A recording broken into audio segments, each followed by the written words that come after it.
السلام علیکم ورحمۃ اللہ وبرکاتہ نحمده ونصلی علی رسولہ الکریم اما بعد۔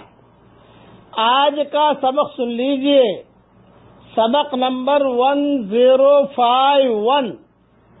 ایک نصیحت کر رہا ہوں۔ عام طور سے میاں بیوی کے جھگڑوں کی خبریں بہت آتی ہیں، یہ اچھی علامت نہیں ہے۔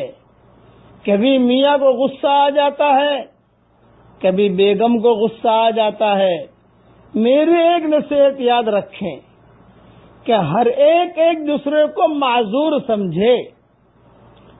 بیوی یہ سمجھے کہ شوہر بھی مخلوق ہے اور شوہر سمجھے کہ بیوی بھی مخلوق ہے، اور کبھی کبھی ایسی نامناسب حرکتوں سے زبان سے کچھ ایسے جملے نکل جاتے ہیں جس کی وجہ سے سارے خاندان پریشان رہتے ہیں، بچے پریشان رہتے ہیں۔ اس پر میں آپ کو ایک قصہ سناتا ہوں، اس قصے سے آپ کو رہبری ملے گی۔ ہارون رشید اور زبیدہ، یہ دونوں کا مثالی جوڑا تھا، بہت محبت تھی، اور زبیدہ نے نہر زبیدہ بنائی۔ پہلے میں نے جو مکہ مکرمہ میں ہے، اب بھی ہے، اس کے کچھ اثرات جو پہلے میں اس کے قصے بیان کر چکا ہوں۔ ایک مرتبہ شاہی محل میں معمولی سی بات پر ہارون رشید میں اور زبیدہ میں انبن ہو گئی، نوک جھوک۔ وہ نوک جھوک ایسی چلے معمولی سی، اب وہ میں تفصیل میں نہیں جاتا کہ کیا قصہ تھا، یعنی ان دونوں میں کس بات پر نوک جھوک ہوئی، وہ تو میرا بیان لمبا ہو جائے گا، مجھے 5 سے 6 منٹ میں ختم کرنا ہوتا ہے۔ معمولی سے چلتے چلتے چلتے معاملہ یہاں تک پہنچا کہ ہارون رشید نے زبیدہ سے کہہ دیا کہ آج کی رات اگر تم نے میری سلطنت میں گزاری تو تمہیں اتنی طلاق، میری سلطنت سے باہر جا کر رات گزارو، جس چیز کا میں مالک ہوں سب جگہ کا۔ اب اس کی سلطنت تو چین تک پھیلی ہوئی تھی ہارون رشید کی، اور یہاں جو ہے اس طرف افغانستان اور تاشقند اس علاقے میں بھی کچھ علاقوں پر قبضہ کر رکھا تھا۔ اب عورت ذات اتنا دور کا سفر کیسے کرے؟ اور یہ قصہ ہوا ظہر بعد ہی جملہ کہا اس نے۔ اس زمانے میں ہوائی جہاز بھی نہیں تھے۔ سارے علماء بہت پریشان، ہارون رشید بھی پریشان، زبیدہ بھی پریشان کہ صاحب اب کیا ہوگا، اس لیے کہ سفر تو کر نہیں سکتے۔ تو سب علماء نے اس زمانے کے جو بصرہ، کوفہ، دمشق کے جو علماء تھے، ان سب نے فتویٰ دے دیا کہ بھی طلاق ہو گئی اسے، کوئی بھائی حل نکالو۔ کہ کیا حل نکالیں بھائی؟ اس نے تو کہا میری سلطنت سے باہر جا کر تم جو ہے رات گزارو، میری سلطنت میں رات گزاری تو تمہیں اتنی طلاق، تو سلطنت تو اس کی ساری جگہ پھیلی ہوئی ہے۔ امام ابو یوسف جو قاضی تھے، تو امام ابو یوسف کے پاس یہ مسئلہ پہنچا۔ امام ابو یوسف نے سارے علماء کے سامنے کہا طلاق نہیں ہوئی۔ زبیدہ بیٹا گھبرا مت، ہارون رشید گھبرا مت، طلاق نہیں ہوئی۔ اب سارے علماء پریشان کہ صاحب اتنا بالکل، یعنی آج کا بھی عالم سنے گا تو کہہ دے گا کہ ہاں طلاق ہو گئی، پر یہ قاضی ابو یوسف منع کر رہے۔ تو علماء نے پوچھا کہ حضرت کیسے نہیں ہوئی، کیا دلیل؟ یوں کہا کہ کوئی بات نہیں، قرآن میں دلیل ہے۔ ابو یوسف نے کہا قرآن میں دلیل ہے۔ اچھا، تو اور سارے کے سارے یعنی متوجہ ہو کے بیٹھ گئے۔ تو قاضی ابو یوسف نے کہا کہ دیکھو آج کی رات جو ہے زبیدہ اس کے محل میں رات نہ گزارے، بلکہ کسی مسجد میں جا کر رات گزار لے، اور قرآن شریف میں ہے وَأَنَّ الْمَسَاجِدَ لِلَّهِ، مسجدیں جتنی ہے اس پر کسی کی بادشاہت نہیں ہے، وہ اللہ کی ملکیت ہے۔ وَأَنَّ الْمَسَاجِدَ لِلَّهِ سورہ جن میں ہے کہ مسجد کا یہ مالک نہیں ہے، مسجد پر اس کی سلطنت نہیں ہے، وہاں جا کر رات گزارے اور وہاں جا کر رات گزارے، پھر جو ہے صبح وہ آ جائے تو اس کے بعد جو ہے اس کو طلاق نہیں ہوگی۔ جب یہ مسئلہ سارے علماء نے سنا تو سارے علماء بھی دنگ رہ گئے، ہارون رشید بھی دنگ رہ گیا، اور جو زبیدہ ہے وہ بھی دنگ رہ گئی۔ چونکہ رانی تھی، وہ مسجد کو صاف کروایا، اس کے لیے جو مستقل بستر لگوایا، باندیاں آئیں، اس نے وہی رات گزاری۔ تو یہ ہارون رشید کی سلطنت میں تو اس نے رات نہیں گزاری، وہ تو جو ہے اللہ کے گھر میں رات گزاری۔ اس طریقے سے وہ جوڑا بچ گیا۔ اب اس زمانے میں ابو یوسف بھی تھے، اس زمانے میں ایسے علماء بھی تھے، تو اللہ تعالیٰ نے حفاظت کر لی۔ اس لیے میں اتنی بات کہتا ہوں، چونکہ خطوط بہت آتے ہیں اور خبریں بھی آتی ہیں، نبھا کر زندگی گزارنے کی کوشش کیجئے۔ اور آسان طریقہ یہ ہے کہ ایک دوسرے کے لیے خود دعا کیجئے، اللہ تعالیٰ محبتیں ڈالے گا عافیت کے ساتھ انشاءاللہ۔ بس آج جو ہے میں اتنا کہتا ہوں کہ اللہ کو ہم ہنسا دیں۔ میاں بیوی ایک دوسرے کی طرف دیکھ کر ہنسے تو اللہ کو ہنسی آتی ہے۔ آپ ایک دوسرے کو دیکھ کر ہنسیے تو اللہ بھی ہنس دے گا۔ اور اگر کسی کی بیوی نہ ہو، کسی کا شوہر نہ ہو، تو وہ کوئی بات نہیں، مسلمان کی طرف دیکھ کر ہنسے تو بھی اللہ کو ہنسی آتی ہے۔ اور آسمان کی طرف دیکھ کر بھی آپ اتنا کہو کہ اللہ مجھے معاف کر دے، ایک مرتبہ کہو خالی آسمان کی طرف دیکھ کر کہ اللہ مجھے معاف کر دے، اللہ ہنس کر کہتے ہیں میں نے معاف کر دیا جا۔ یہ سارے حوالے پہلے میں دے چکا ہوں، اب پڑھیے میرے ساتھ، سبحان اللہ، لا الہ الا اللہ، الحمدللہ۔ حدیث شریف میں آتا ہے یہ کلمہ پڑھتے ہی یہ عرش کا طواف کرے گا۔ میں نے پڑھا تو یہ عرش کا طواف کر رہا ہے اور اللہ کے سامنے تذکرہ بھی کرے گا۔ اللہ تعالیٰ میاں بیوی میں خوب محبت دے، باپ بیٹوں میں خوب محبت دے، اور بھائی بھائی میں خوب محبت دے، اور خاندانوں میں اللہ خوب محبت دے، اور خاندانوں کو اللہ ہرا بھرا رکھے، اجڑنے سے اللہ حفاظت کرے، اجڑنے سے اللہ حفاظت کرے۔ آمین آمین۔ والسلام علیکم ورحمۃ اللہ وبرکاتہ، وآخر دعوانا ان الحمدللہ۔ السلام علیکم ورحمۃ اللہ وبرکاتہ، نحمده ونصلی علی رسولہ الکریم، اما بعد۔ آج کا سبق سن لیجئے، سبق نمبر 1052۔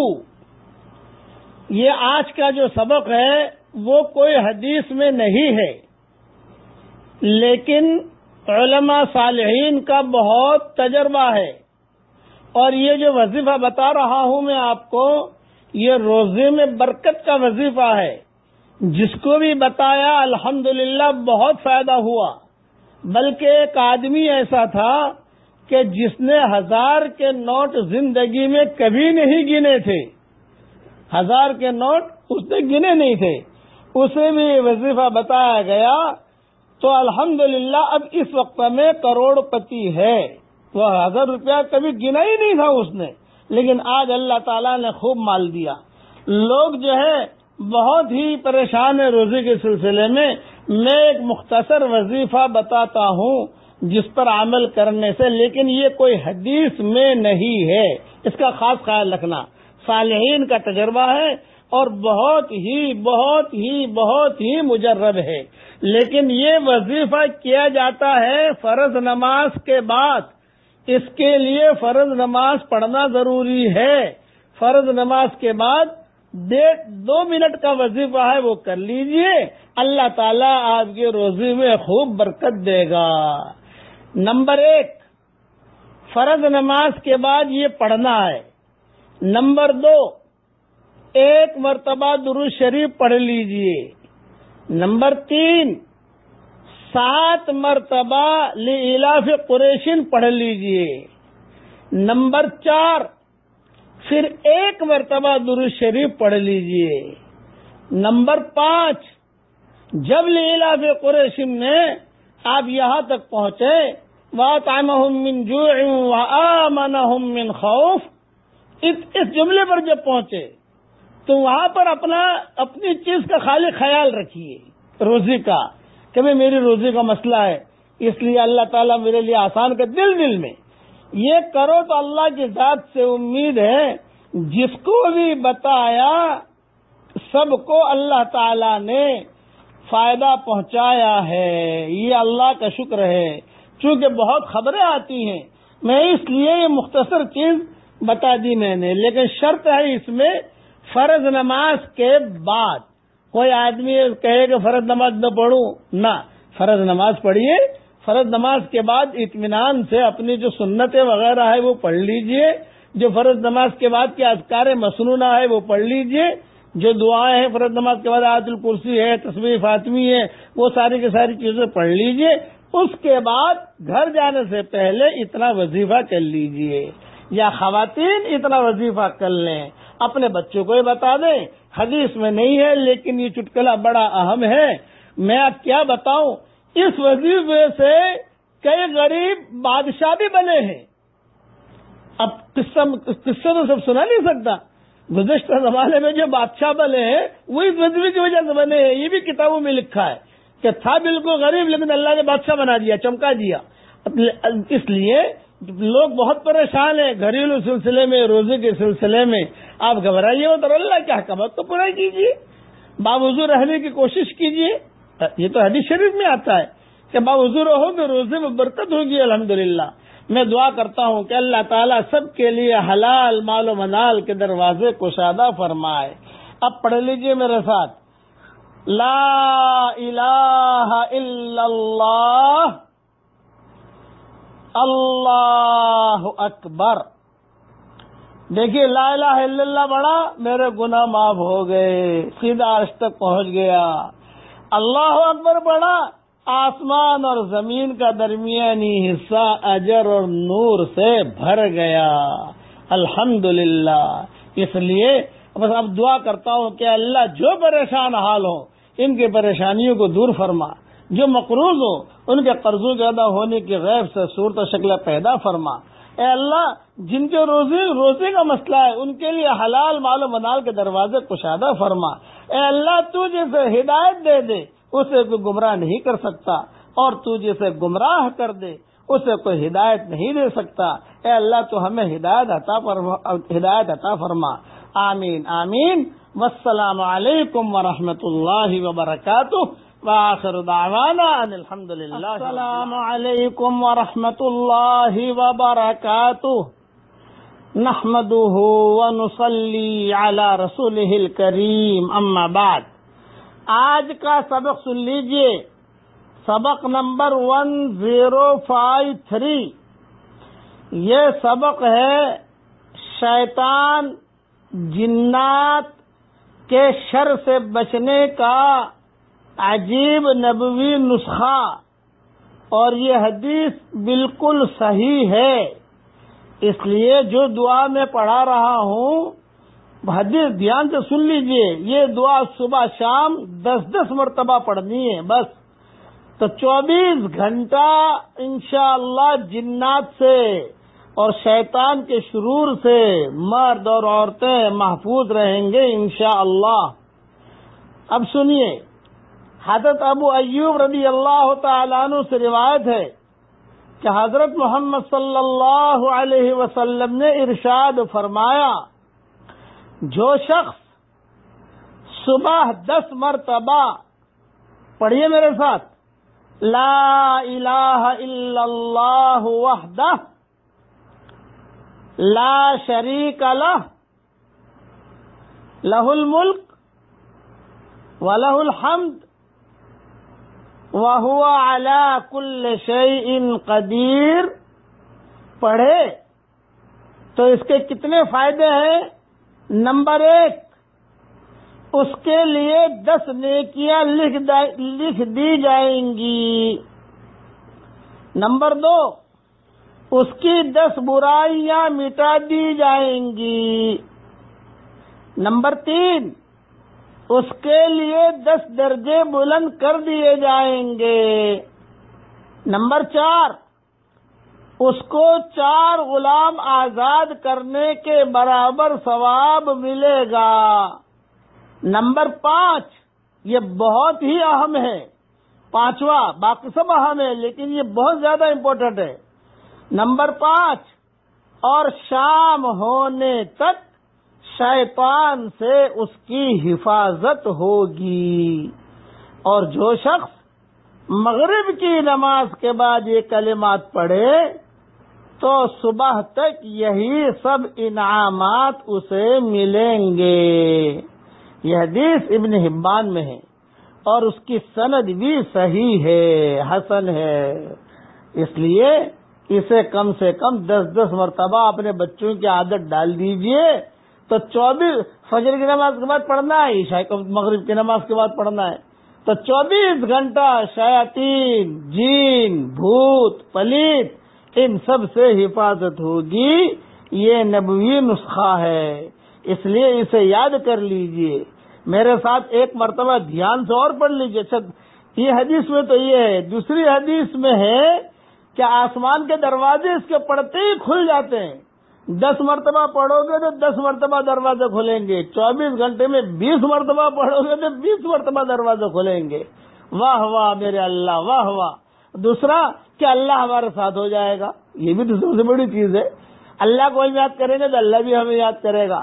اب پڑھ لیجئے میرے ساتھ، لا الہ الا اللہ وحدہ لا شریک لہ لہ الملک وَلَهُ الْحَمْدُ وَهُوَ عَلَى كُلِّ شَيْءٍ قَدِيرٌ. 10 مرتبہ صبح، 10 مرتبہ شام کو پڑھنا ہے. اور یہ کلمہ حدیث شریف میں آتا ہے، سارے نبیوں نے پڑھا ہے. حضور صلی اللہ علیہ وسلم بھی بہت پڑھتے تھے. آپ نے حرمین شریفین میں نماز پڑھی ہوگی تو نماز پڑھنے کے فوراً بعد عرب زور زور سے اسے پڑھتے ہیں. ہمارے ماحول میں اس کا رواج نہیں ہے.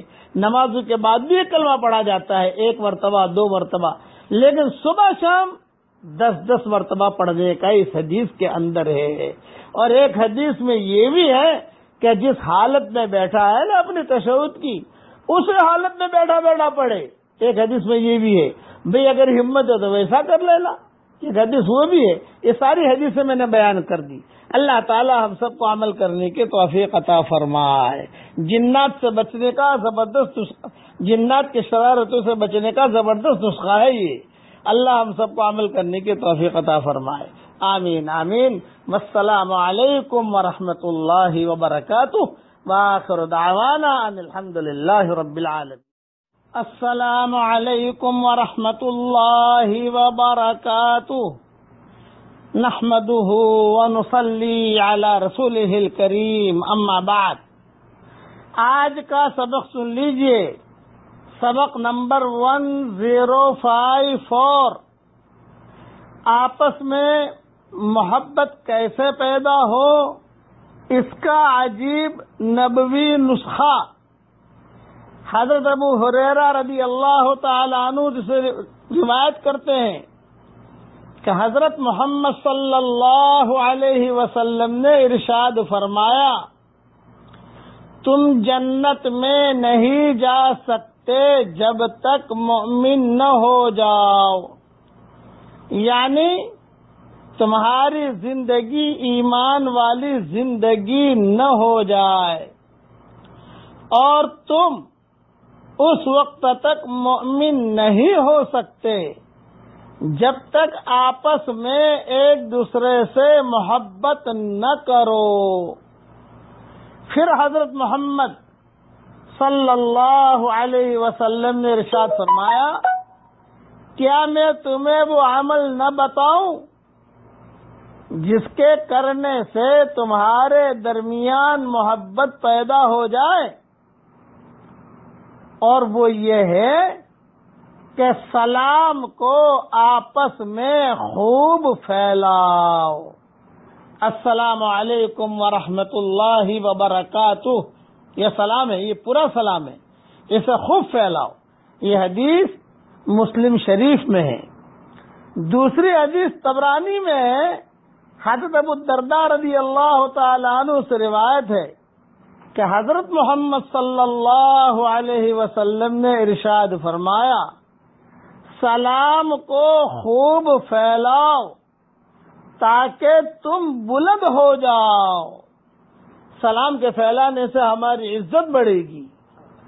یہ تحیۃ من عند اللہ مبارکۃ طیبہ، برکت والی چیز ہے. یہ اس لیے good morning, good evening, high, یہ ساری یہ گڑ والی جو چیزیں اسے چھوڑیے. یہ غیروں کے طریقے ہیں، غیروں کے طریقے ہمارے گھر میں نہیں لانے. انکل، انٹی، یہ چھوٹے چھوٹے بچے کہتے ہیں انکل کیا حال ہے، نہیں، چچا کیا حال ہے، محترم کیا حال ہے. اپنے بچوں کا ذہن بنائیے، بچوں کے زندگی میں حضرت محمد صلی اللہ علیہ وسلم کے طریقے لائیے. اس لیے سلام کو خوب پھیلانے سے عزت بڑھتی ہے، اور سلام کو خوب پھیلانے سے آپس میں محبتیں بھی بڑھتی ہے. بیوی ناراض ہے، آپ سلام کرو، خوش ہو جائے گی. شوہر ناراض ہے، آپ سلام کرو، وہ خوش ہو جائے گا. وہ ہاں، کسی کو آپ اچھی طریقے سے سلام کرو، دل سے سلام کرو تو خوش ہو جائے گا. اس لیے سلام کو خوب پھیلانے کی کوشش کیجیے. اب پڑھیے میرے ساتھ، رب ارحمہما کما ربیانی صغیرا.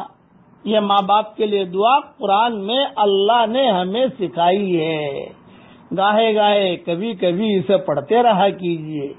پڑھنے سے آپ انشاءاللہ صالحین میں شامل بھی ہو جائیں گے، اور ماں باپ کے لیے دعا بھی ہو جائے گی.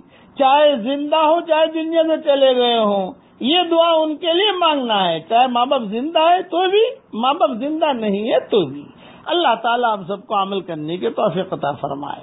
آمین آمین. میں دعا کرتا ہوں کہ اللہ جن کے ماں باپ دنیا سے رخصت ہو گئے ہیں ان کی قبروں کو تو نور سے منور فرما دے، ان کے درجات کو بلند فرما دے، ان کے کروٹوں کو آرام نصیب فرما، ان کے ہڈی ہڈی کو جنت نصیب فرما، اور ان کو ڈھیروں خوشیاں نصیب فرما. اور اللہ جن کے ماں باپ زندہ ہیں یا دونوں میں سے کوئی ایک زندہ ہے، ان کی عمر میں برکت دے، تیری اطاعت کے ساتھ برکت دے، تیری فرما برداری کے ساتھ برکت دے، آپس میں محبتوں کے ساتھ برکت دے. اور اے اللہ ان کی قدر کرنے کی اولاد کو توفیق عطا فرما، اور ماں باپ کو اولاد کی قدر کرنے کی توفیق عطا فرما. آمین آمین. والسلام علیکم ورحمۃ اللہ وبرکاتہ. وآخر دعوانا ان الحمد للہ رب العالمین. السلام علیکم ورحمۃ اللہ وبرکاتہ. نحمده ونصلی علی رسولہ الکریم. اما بعد. آج کا سبق سن لیجئے، سبق نمبر 1055. ایک نصیحت کرتا ہوں.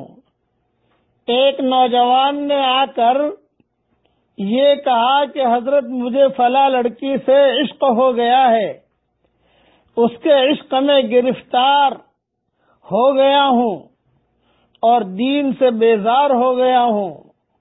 نہ نماز پڑھنے میں جی لگتا ہے، نہ قرآن پڑھنے میں جی لگتا ہے، نہ نیند آتی ہے.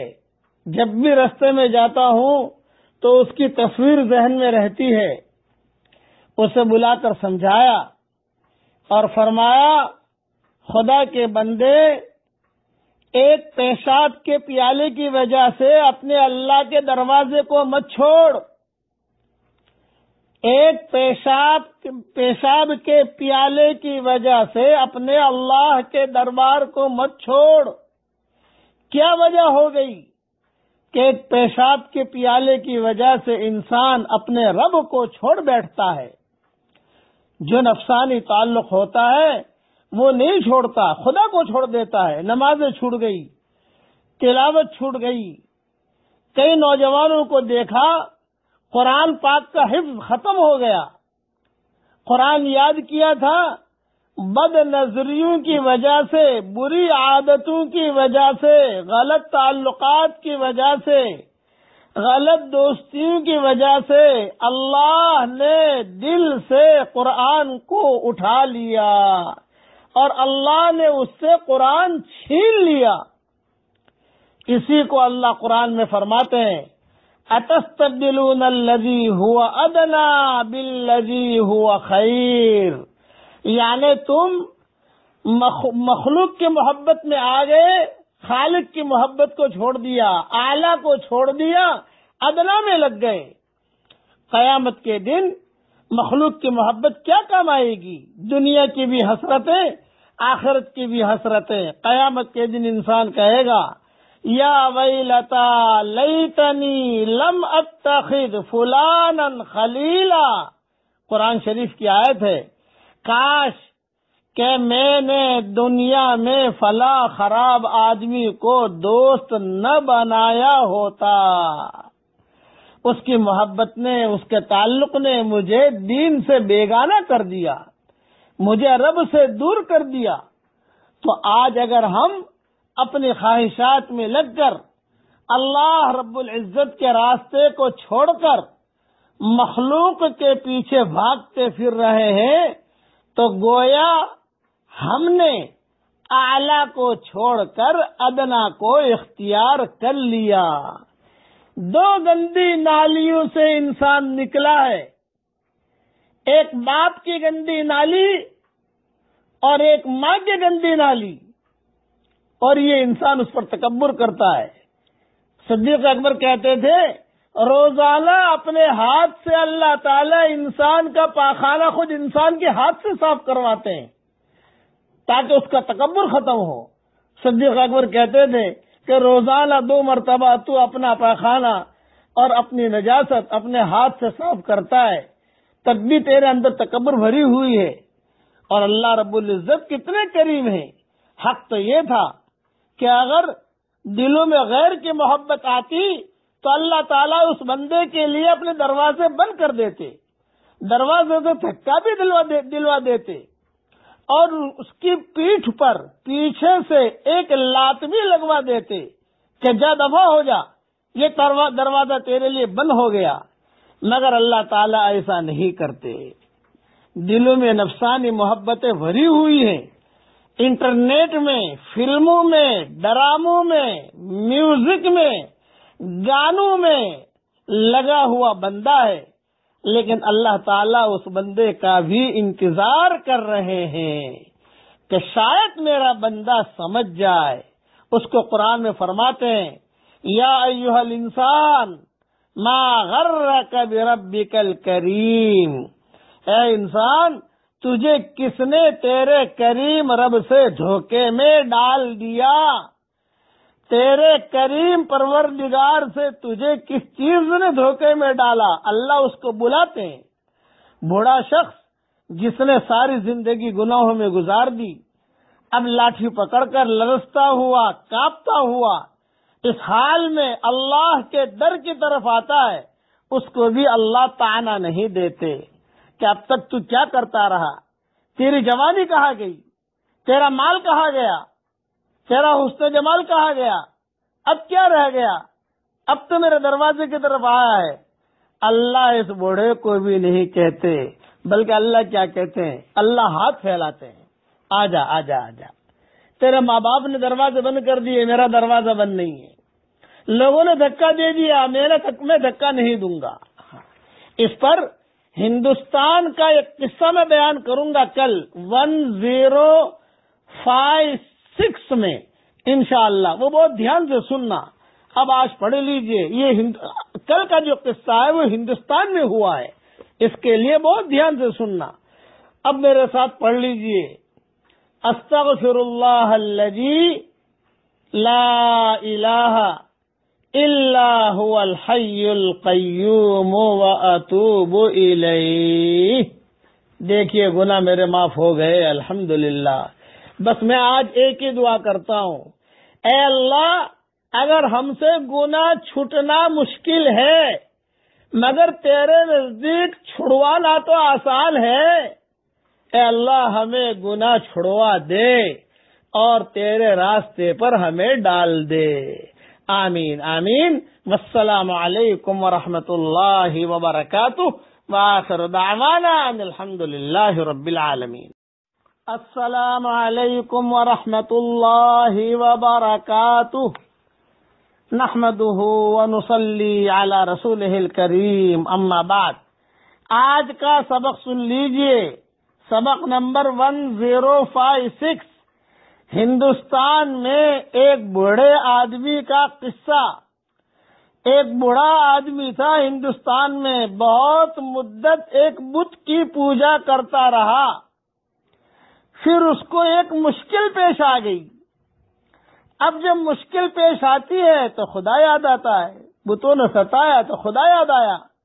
لہذا وہ اپنے بت کے پاس گیا, اس سے مدد مانگی. اس نے کہا, اے میرے صنم, میرے بڑھاپے اور کمزوری پر رحم کر. میں نے زندگی کا اتنا لمبا عرصہ تیری عبادت کی, اب اس مشکل میں میری مدد کر. مگر کوئی جواب نہ ملا. چنانچہ اس کی امیدیں اس سے ٹوٹ گئیں. اس کے دل میں خیال آیا کہ اب میں صنم کے بجائے صمد کو کیوں نہ پکاروں. صمد اللہ کا نام ہے. آسمان کی طرف اس نے نگاہ اٹھائی.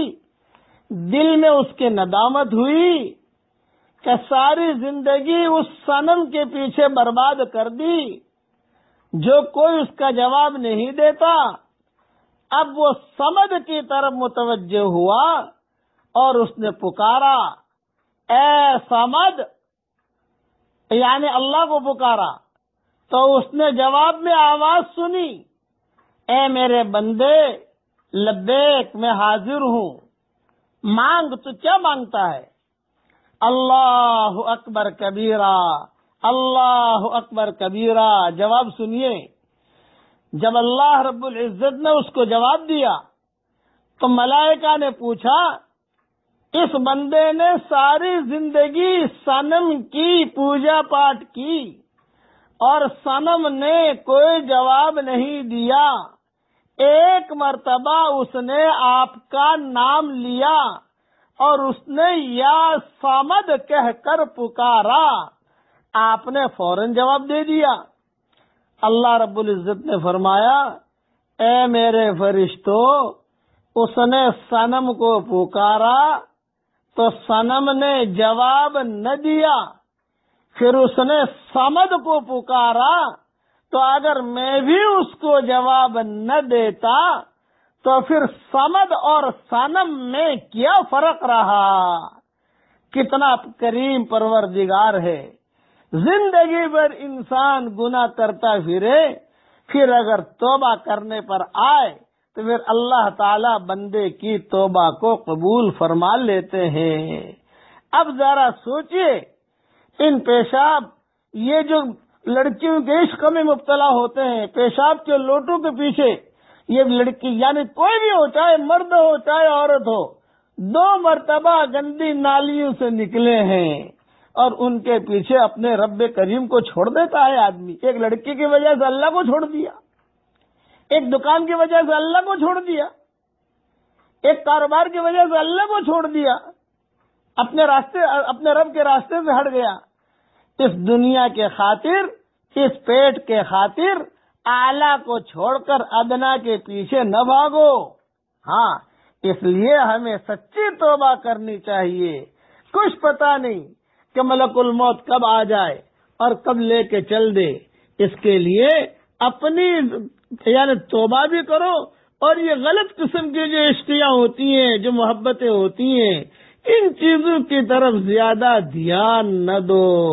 میں دعا کرتا ہوں کہ اللہ ہمارے دلوں میں جو ناجائز عشق کے خیمے لگے ہوئے ہیں, ان ناجائز عشق کے خیموں کو تو اکھاڑ کر پھینک دے اور تیرے محبت کے خیمے ہمارے دلوں میں گاڑ دے. ہمیں مانگنا نہیں آتا مگر تجھے دینا تو آتا ہے. اپنے کرم سے تو ہمیں عطا فرما. اور وہی میری کل والی دعا, اے اللہ گناہ چھوڑنا ہمارے لیے بہت مشکل ہے, لیکن گناہ چھڑوانا تو تیرے لیے آسان ہے. ہمیں تقوی کا لباس پہنا دے, ہمیں زہد کا لباس پہنا دے, ہماری آنکھوں میں تیری محبت کا سرما لگا دے, اور ہمیں جو تقوی کا لباس پہنا دے, شفا کا لباس پہنا دے, معرفت کا لباس پہنا دے, اور دینداری کا لباس پہنا دے. ہمارے ظاہر کو بھی اچھا کر دے اور ہمارے باطن کو بھی اچھا کر دے. اب پڑھ لیجئے میرے ساتھ, اللہ اکبر. دیکھیے میں نے اتنا پڑھا, آسمان اور زمین کا درمیانی حصہ اجر اور نور سے بھر گیا, الحمدللہ. پھر پڑھیے, لا الہ الا اللہ. دیکھیے اتنا پڑھا، حدیث شریف میں آتا ہے لا الہ الا اللہ پڑھتے ہی گناہ معاف ہو جاتے ہیں۔ اللہ تعالی ہمارے اس کلمہ پڑھنے کو قبول فرمائے، آمین آمین۔ والسلام علیکم ورحمۃ اللہ وبرکاتہ، وآخر دعوانا ان الحمد للہ۔ السلام علیکم ورحمۃ اللہ وبرکاتہ، نحمدہ ونصلی علی رسولہ الکریم، اما بعد۔ آج کا سبق سن لیجئے، سبق نمبر 1057۔ گناہوں کے اثرات۔ آج کل گناہ بہت ہو رہے ہیں، گناہوں کی دکانیں گھروں میں کھلی ہوئی ہیں، گناہوں کی دکانیں نہیں بلکہ گناہوں کا ہول سیل کے شاپنگ سینٹر یہ گھروں میں ہے۔ تو گناہ کے کیا اثرات ہوتے ہیں؟ نمبر 1، گناہ کرنے والا طاعت سے محروم رہتا ہے۔ مثال کے طور پر طاعت سے محرومی مطلب یہ ہے، گناہوں کی یہ تاثیر ہے کہ بندے کا دل نیکی کرنے کو نہیں چاہتا، نماز کو جی نہیں چاہتا، تلاوت کرنے کو جی نہیں چاہتا، شریعت پر عمل کرنا بوجھ محسوس ہوتا ہے۔ نمبر 2، دل کی بے چینی۔ ایک اثر گناہوں کا یہ بھی ہوتا ہے کہ دل پر بوجھ محسوس ہوتا ہے، دل بے چین ہوتا ہے۔ چنانچہ جو لوگ روگ پال لیتے ہیں ان کو نہ دن میں اطمینان ہوتا ہے نہ راتوں میں نیند آتی ہے، ہر وقت دل بے چین ہوتا ہے، ایسا لگتا ہے کہ سکون تو ان سے روٹ ہی گیا ہو۔ نمبر 3، گناہوں کا ایک اثر یہ بھی ہوتا ہے کہ دعائیں قبول نہیں ہوتی۔ چنانچہ کتنے لوگوں کو ہم نے دیکھا کہ جو یہ کہتے ہیں کہ جی اللہ تو ہماری سنتا ہی نہیں، اللہ تو ہماری سنتا ہی نہیں۔ ارے میرے چاند، اللہ نے قرآن میں خود کہا ہے ان ربی لسمیع الدعاء، میرا پروردگار تو ہر کسی کی دعا کو سنتا ہے، سنتا ضرور ہے، سمیع قریب مجیب، لیکن ہر بات کو پورا کرنا اور ماننا یہ الگ بات ہے۔ ہم اپنی زندگی میں یہ دیکھتے ہیں کہ اگر کوئی بیٹا اپنے باپ کو ناراض کر لے تو اس کے بعد وہ فرمائشیں بھی کرتا رہے، باپ اس کی بات سنی انسنی کر دیتا ہے۔ اسی طرح جو بندہ اپنے رب کو ناراض کرتا ہے، اللہ تعالی اس کی دعاؤں کو سنی انسنی کر دیتا ہے۔ اور ایک یہ میں نے بتائی 1، 2، 3، یہ 3 میں نے گناہوں کے اثرات بتائے۔ چوتھا عذاب یہ آتا ہے کہ گناہوں کا اثر یہ بھی ہے کہ نعمتوں کو زوال آ جاتا ہے۔ جو نعمتیں اللہ تعالیٰ دیتے ہیں وہ واپس چلی جاتی ہے۔ جو اللہ دینا جانتا ہے وہ اللہ لینا بھی جانتا ہے۔ اللہ نعمتوں کو چھین لیتا ہے، عزت کے بجائے ذلت ہوتی ہے، پریشانیاں ہوتی ہیں، کام ادھورے ہوتے ہیں، کوئی کام بھی پورا نہیں ہوتا، جس کام میں ہاتھ ڈالو وہ کام ادھورا۔ یہ سب گناہوں کے اثرات ہوتے ہیں۔ یہ میں نے 4 موٹے موٹے گناہوں کے اثرات بتائے ہیں، یہ علماء نے لکھے ہیں۔ ابن قیم رحمۃ اللہ علیہ ایک بہت بڑے عالم گزرے ہیں، انہوں نے اپنی کتاب الداء والدواء میں یہ لکھا ہے کہ انسان جو بھی گناہ کرتا ہے اس کا وبال آخرت میں تو ہوتا ہی ہوتا ہے، دنیا میں بھی اس کا وبال ہوتا ہے۔ اس لیے گناہوں سے بچنے کی کوشش کیجئے اور توبہ کیجئے۔ اب پڑھیے میرے ساتھ، اللہم مغفرتک اوسع من ذنوبی ورحمتک ارجع عندی من عملی۔ اللہم مغفرتک اوسع من ذنوبی ورحمتک ارجع عندی من عملی اللہم مغفرتک اوسع من ذنوبی ورحمتک ارجع عندی من عملی. حدیث شریف میں آتا ہے جو 3 مرتبہ یہ کہہ دے اللہ اس کے بڑے چھوٹے سارے گناہوں کو معاف کر دیتا ہے. اللہ تعالیٰ میرے بھی گناہ معاف کرے، آپ کے بھی گناہ معاف کرے، اور گناہوں سے بچنے کی اللہ ہم سب کو توفیق عطا فرمائے. آمین آمین. السلام علیکم ورحمۃ اللہ وبرکاتہ. وآخر دعوانا الحمد للہ رب العالمین. السلام علیکم ورحمۃ اللہ وبرکاتہ. نحمده ونصلی علی رسولہ الکریم اما بعد. آج کا سبق سن لیجئے، سبق نمبر 1058. یہ ایک اصلاحی سبق ہے. ایک خط ہے کسی خاتون کا اور اس کا جواب ہے. بہت دھیان سے سنیے، خاص طور سے جوان لڑکے لڑکیاں ضرور سنیں اسے تاکہ پریشانی میں مبتلا نہ ہو. اور یہ پورا خط میں نے میری کتاب بکھرے بوتی جلد 5 میں صفحہ 1 کے اوپر لکھ دیا ہے، لیکن آج کل اس قسم کے خطوط اور آ رہے ہیں، اس لیے یہ سبق دے رہا ہوں. لمحوں نے خطا کی تھی، صدیوں نے سزا پائی. بعض غلطیاں ایسی ہو جاتی ہیں کہ جس کی وجہ سے صدیوں جو ہے وہ سزائیں پاتی رہتی ہیں. آج کل نوجوان لڑکے لڑکیاں عشق کر کے شادیاں کرنے کی کوشش کرتے ہیں. یہ ہماری شریعت میں اس کی کوئی گنجائش نہیں ہے. بچیاں ہماری بہت بھولی بھالی ہوتی ہیں، اور لڑکے جو ہوتے ہیں وہ زیادہ شریر ہوتے ہیں عام طور سے. کبھی کبھی الٹا معاملہ بھی ہوتا ہے، لیکن عام طور سے یہ ہوتا ہے کہ بچیاں یہ سیدھی سادی بھولی بھالی گھریلو زندگی گزاری ہوئی ہوتی ہے یا اسکول میں پڑھی ہوئی ہوتی ہے. وہ لڑکوں کی چالاکیاں نہیں سمجھ سکتی. اس لیے انسان بعض اوقات ایسی غلطیاں کر بیٹھتا ہے جو پوری زندگی کے لیے اسے بہت خون کے آنسو رونے پڑتے ہیں. ان غلطیوں میں سے ایک بہت بڑی غلطی یہ ہے کہ عورت یا لڑکی کسی نامحرم مرد سے اپنے ذاتی معاملات پر باتیں کرنی شروع کر دے. اس کی ابتدا کتنی خلوص پر مبنی کیوں نہ ہو، اس کی انتہا ہمیشہ بری ہوتی ہے. بعض لڑکیاں اپنے ماں باپ سے باتیں کرنے میں دشواری محسوس کرتی ہیں.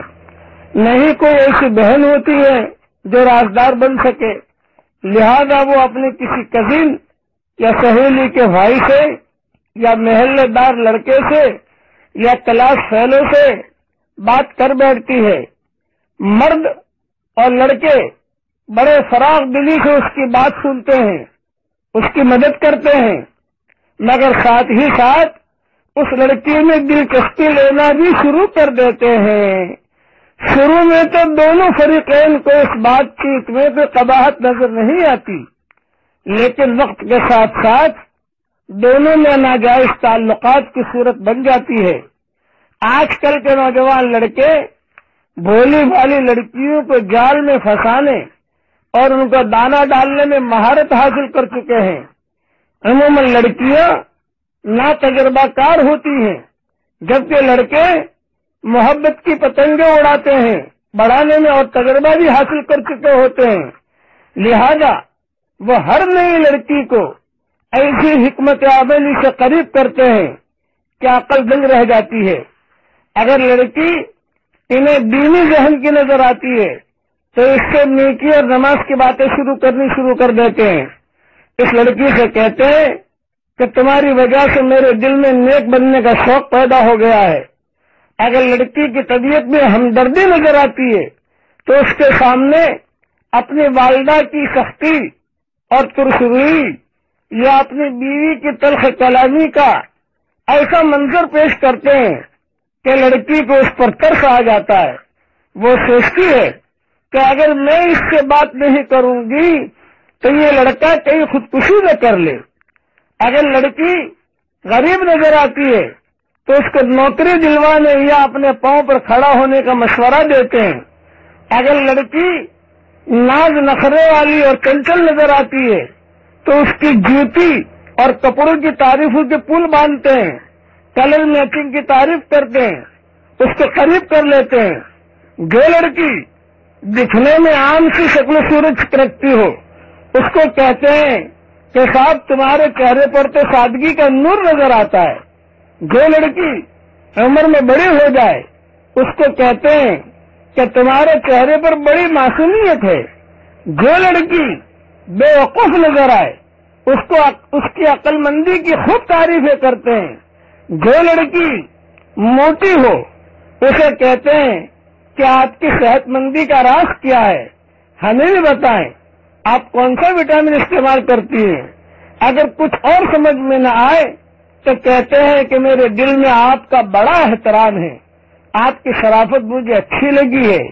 غرض کوئی نہ کوئی ایسی باتیں کرتے ہیں جو اس لڑکی کی دکھتی رگ ہوتی ہے اور وہ لڑکی محسوس کرے کہ مجھے بھی کوئی چاہنے والا ہے.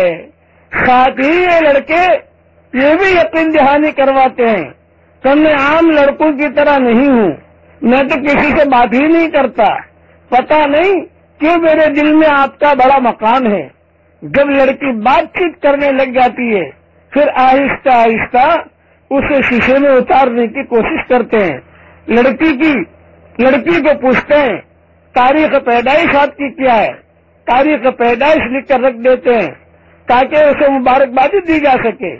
خط کے ذریعے رابطہ ہو، آج کل تو واٹس ایپ کے ذریعے رابطہ کر لیتے ہیں. تو ایسے اشعار لکھتے ہیں کہ پڑھنے والا دل تھام کے رہ جائے.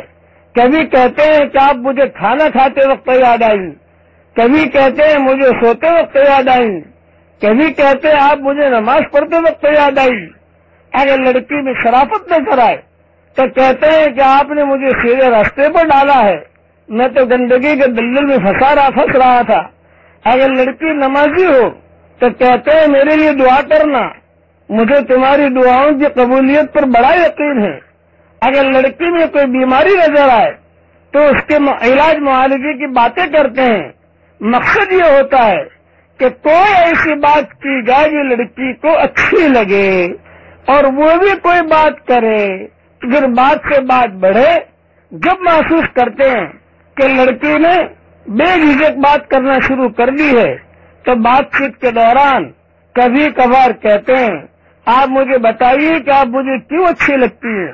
جب دیکھتے ہیں کہ اس نے مسکرا کر دیکھا تو کہتے پلیز آپ مجھے یاد نہ آیا کریں، میری نیت صاف ہے، ایسا نہ ہو کہ مجھے آپ کو بھلانا مشکل ہو جائے. کبھی کبھی بات چیت کے دوران کہتے ہیں کہ حیرانگی کی بات ہے کہ میری اور آپ کی پسند اور ناپسند بہت ملتی ہے. کبھی کبھی یہ کہتے ہیں کہ آپ بہت عقل مند ہیں، آپ نے فلاں مشورہ بڑا ہی اچھا دیا. کبھی صاف لفظوں میں پھر آخر میں کہہ دیتے ہیں میں آپ کو اپنانا چاہتا ہوں. یہ ساری کی ساری شیطانی باتیں ہوتی ہیں، شیطان کے سکھائے ہوئے جھوٹے الفاظ ہوتے ہیں. اس لیے لڑکیاں ذہن میں رکھیں، یہ میں نے مختصر بیان کیا ہے. جلد 5 میں ضروری مضمون پڑھ لیں اور اپنے آپ کی حفاظت کریں. عشق عاشقی کے چکر میں نہ پڑیں، استخارہ کرتے رہیں. ہر نماز کے بعد یہ دعا مانگ لیں اللہم احسن عاقبتنا فی الامور کلہا واجرنا من خزی الدنیا وعذاب الآخرہ. تو جہاں خیر مقدر میں ہوگی اللہ آپ کا رشتہ وہاں کرائے گا. اللہ تعالی بچیوں کی بھی حفاظت کرے اور لڑکوں کی بھی حفاظت کرے اور ماں باپ کی مرضی کے مطابق انہیں شادیاں کرنے کی توفیق عطا فرمائے. آمین آمین. والسلام علیکم ورحمۃ اللہ وبرکاتہ. وآخر دعوانا ان الحمد للہ رب العالمین. السلام علیکم ورحمۃ اللہ وبرکاتہ. نحمده ونصلی علی رسولہ الکریم. اما بعد، آج کا سبق سن لیجئے. سبق نمبر 1059 دعا کی قبولیت کا یہ نبوی نسخہ ہے۔ حضرت محمد صلی اللہ علیہ وسلم نے 5 کلمے بتلائے ہیں۔ یہ 5 کلمے پڑھ کر کلمے پڑھ کر جو دعا مانگی جاتی ہے وہ دعا اللہ تعالی قبول کرتا ہے۔ پہلے ایک اعلان سن لیجئے کہ ہمارا سبق الحمدللہ اللہ تعالیٰ اپنے کرم سے دنیا میں چلا رہا ہے، اس کی ستاری ہے، اس کا فضل ہے، لیکن کئی لوگ ہماری طرف سے ادھر ادھر کی باتیں بھی منسوب کرتے ہیں۔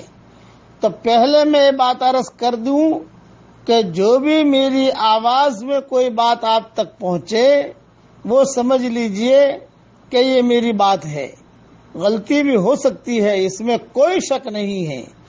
دوسری بات یہ کہ لکھ کر کوئی بھیجے اور کہے MYP، اس کا کوئی اعتبار نہیں ہوتا، بلکہ ہمارا مونوگرام ہوتا ہے، وہ اگر وہ چیز آ جائے، ہمارا مونوگرام آ جائے، وہ چیز وہ سند ہماری طرف منسوب ہوتی ہے، اس کا خیال رکھنا۔ اس لیے ہماری طرف سے کوئی بات بھی نقل کرے تو جب تک ہماری آواز میں آپ نہ سن لیں اس وقت تک اعتبار نہ کریں۔ اب یہ 5 کلموں والی حدیث سن لیجئے۔ حضرت معاویہ رضی اللہ تعالی عنہ فرماتے ہیں کہ میں نے حضرت محمد صلی اللہ علیہ وسلم کو یہ ارشاد فرماتے ہوئے سنا، جو شخص بھی ان 5 کلمات کے ذریعے کوئی چیز بھی اللہ تعالی سے مانگتا ہے تو اللہ تعالی اس کو ضرور عطا فرماتے ہیں۔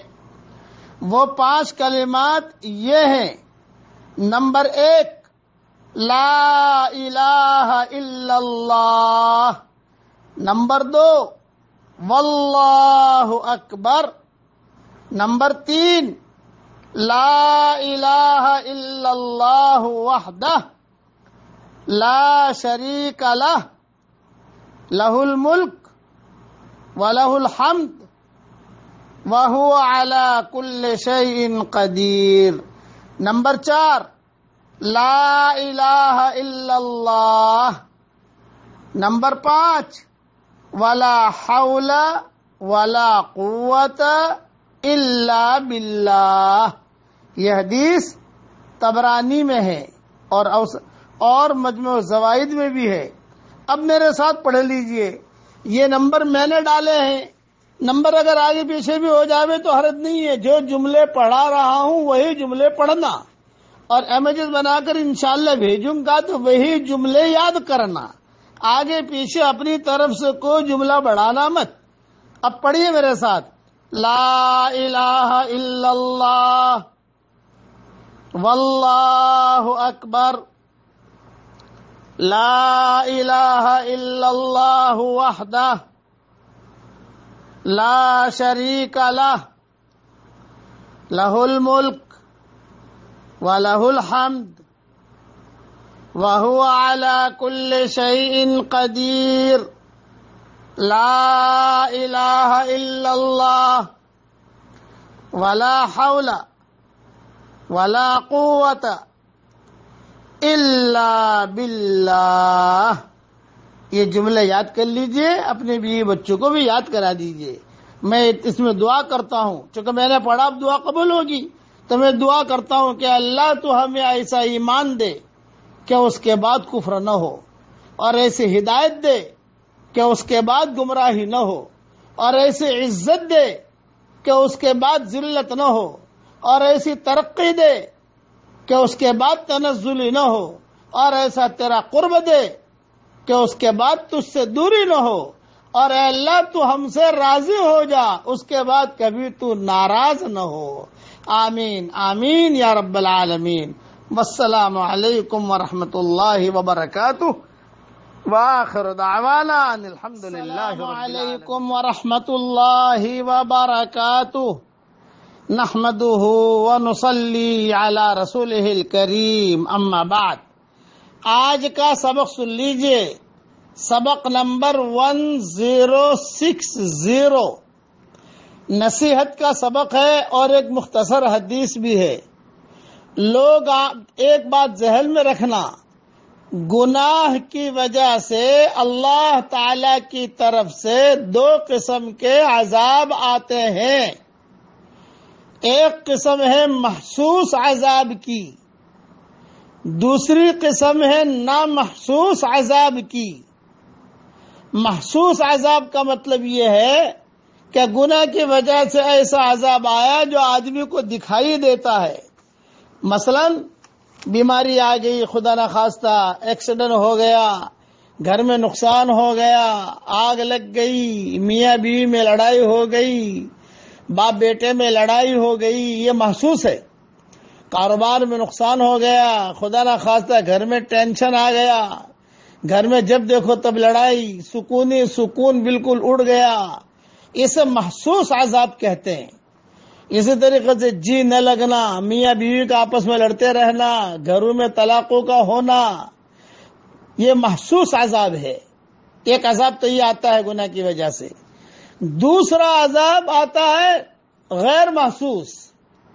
اور غیر محسوس عذاب کا مطلب یہ ہے، اس کی مثال یہ ہے کہ نماز پڑھنے کی توفیق چھین لی جاتی ہے، قرآن پڑھنے کی توفیق چھین لی جاتی ہے، اللہ کا ذکر کرنے کی توفیق چھین لی جاتی ہے، تہجد کی توفیق سلب ہو جاتی ہے، اور تنہائیوں میں گناہ کرنے کی طرف رغبت ہوتی رہتی ہے، زنا کی طرف رغبت ہوتی رہتی ہے، شراب کی طرف رغبت ہوتی رہتی ہے، مزہ آتا ہے اس میں. یہ نامحسوس عذاب ہے.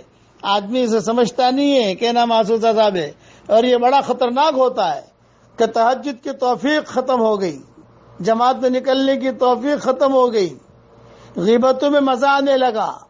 یہ دو قسم کے عذاب آتے ہیں، محسوس عذاب، غیر محسوس عذاب. اس کے لیے ہمیشہ آدمی اپنے آپ کو یعنی متوجہ کرتا رہے کہ کہیں میرے گناہوں کی وجہ سے یہ عذاب مجھے آ تو نہیں رہا ہے. اس لیے کبھی آپ کو یہ جماعت کے ساتھ نماز پڑھنے کی توفیق نہیں ملتی، ذکر کرنے کی جب بات آئے تو وہ توفیق نہیں ملتی. ہم کہیں بھی اتنا پڑھ لو، یعنی سبحان اللہ بحمدہ پڑھاوے تو اتنا پڑھنے کی بھی توفیق نہیں ملتی. ارے یہ تم کو پتا ہے. آدمی کہتا ہے پتا ہے، ارے بھائی پتا ہے تو میں بھی جانتا ہوں پتا ہے، لیکن ایک یاد دلانے والا یاد دلاتا ہے تو آدمی کو فوراً پڑھ لینا چاہیے. اس توفیق کو اللہ چھین لیتا ہے. تو علماء نے لکھا ہے کہ آدمی استغفار بہت کرتا رہے، اور استغفار کی فضیلت حدیث شریف میں بہت آئی ہے.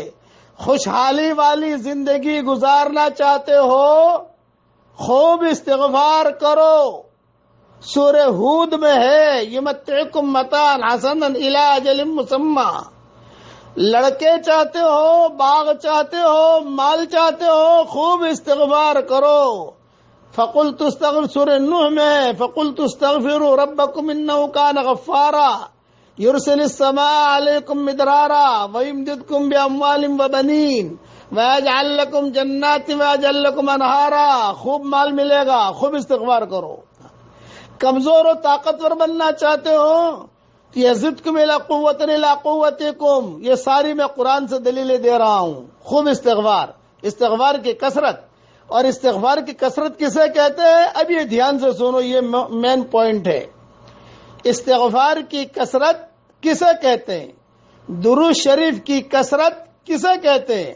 درود شریف کی کثرت اسے کہتے ہیں کہ آدمی کم سے کم 300 مرتبہ پڑھے، یہ کثرت میں شمار ہوگا درود شریف. اور استغفار کم سے کم آدمی 1200 مرتبہ پڑھے، یہ کثرت میں شمار ہوگا. خالی ٹی وی بھی دیکھ رہا ہے، استغفر اللہ استغفر اللہ، غیبت بھی کر رہا ہے، استغفر اللہ استغفر اللہ، اور جو کسی کی زمین بھی دبا رہا ہے اور تسبیح ہاتھ میں استغفر اللہ استغفر اللہ، ایسی جو ہے استغفار قبول نہیں ہوتا.